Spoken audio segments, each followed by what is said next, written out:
వర్షం వల్ల ఈ కరెంట్ కోతలు ఎక్కువైపోతున్నాయి అసలు.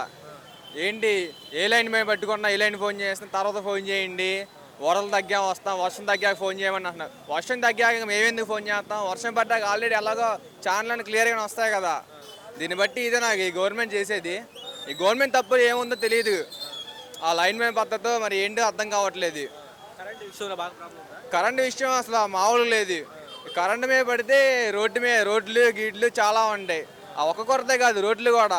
ఆ రోడ్ల వల్లే కదా కరెంట్ గుంతలు పడుతున్నాయి. వైర్ కింద పడితే మరి అపరిచితులు ఆ బుడత జరిగినట్టే మాకు జరిగిద్ది. డ్రైనేజీ గురించి ప్రత్యేకంగా చెప్పక్కర్లేదు మనం. చాలా చాలా బాగున్నాయి, అర్థం చేసుకొని చాలా బాగున్నాయి అంటే నా నోటితో చెప్పలే, అంత విచిత్రంగా ఉన్నాయి. నవాంధ్రప్రదేశ్ ఇది చంద్రబాబు నాయుడు గారు తిరుగుతున్నారు. ఆయన చంద్రబాబు ఆయన లెక్కల్లో ఆయన బాగానే ఉంటున్నారు. ఆయన ప్రజల్లోకి వచ్చి అడిగితేనే కదండి మాకు న్యాయం జరిగేది. అది ఉందంటే ఉంది, తల్లి ఒడి ఉంది. ప్రతి పిచ్చగడ 5 రూపాయలు ఆనందం అంటున్నాడు.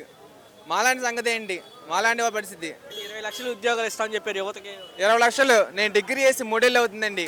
నాకు ఇంతవరకు ఏ నోటిఫికేషన్ లేదు. నోటిఫికేషన్ పెట్టుకుందామంటే 500, 1000 రూపాయలు. అంటే ఎస్సీలే వాళ్ళకి వస్తున్నాయి.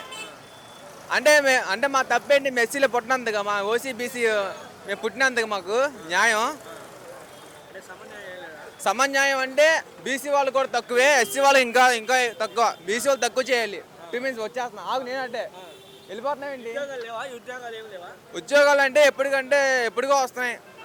కానిస్టేబుల్, ఎస్ఐ, రైల్వేకి వస్తున్నాయి. కానీ అసలు గవర్నమెంట్ మొత్తం నడిపించేది మేము నోటిఫికేషన్ వల్ల. మేము నోటిఫికేషన్ డబ్బులు వస్తాయి కదండి, ఆ డబ్బుల వల్ల వస్తుందని నాకు అనుమానంగా ఉంది. ఎందుకంటే 1,00,000 పోస్టులకి కాదు, ఒక 100 పోస్టులు అంటే 1,00,000 మంది వస్తున్నారు. అంటే వాళ్ళు కట్టిన మొత్తం డబ్బులని ఏమవుతున్నాయి? వీళ్ళు గవర్నమెంట్ శాలరీ ఇచ్చుకుంటున్నారా? ఈ గవర్నమెంట్ శాలరీ ఇవ్వకపోతే లంచాలు దింగిస్తారా ఏంటి వెళ్ళి? అలా జరుగుతుంది నా ఉద్దేశం.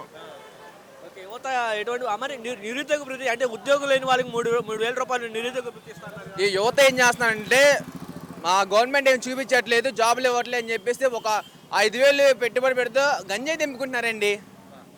అరకు, ఒరిస్సా ఆయన గంజాయి తెచ్చుకుంటున్నారు, అమ్ముకుంటున్నారు.